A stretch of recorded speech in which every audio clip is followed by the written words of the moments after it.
பேரோ வஞ்சரம். இதை நான் செய்கிற மாதிரி செஞ்சு பாருங்க.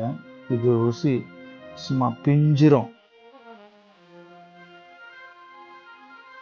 இந்த டிஷ்ஷு நான் காம்ப்ளிமெண்ட் யாருக்கு கொடுக்கணும்னா இந்த மேட் செஃப்க்கு தான் கொடுக்கணும். அவரதை பார்த்து நம்ம ஸ்டைலில். ஓகேங்களா?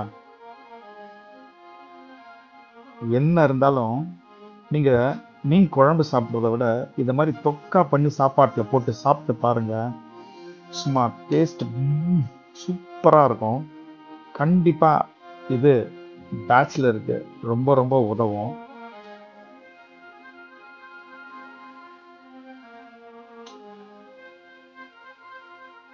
இந்த வஞ்சரம் பீஸும் இந்த மசாலாவோட வாசனையும் சும்மா தூக்கிரும்.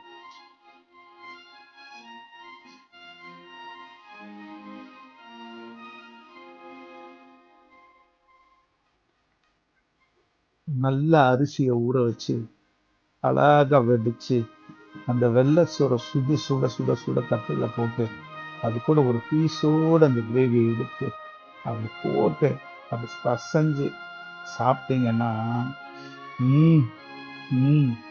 சொர்க்கம்.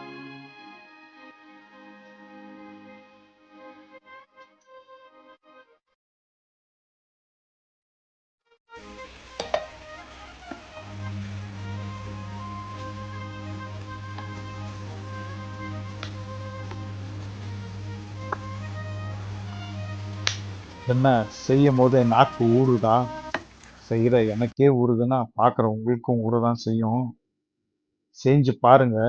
செஞ்சு பார்த்துட்டு இது எப்படி இருக்குதுன்னு சொல்லுங்க. ஒண்ணா கிளாஸு.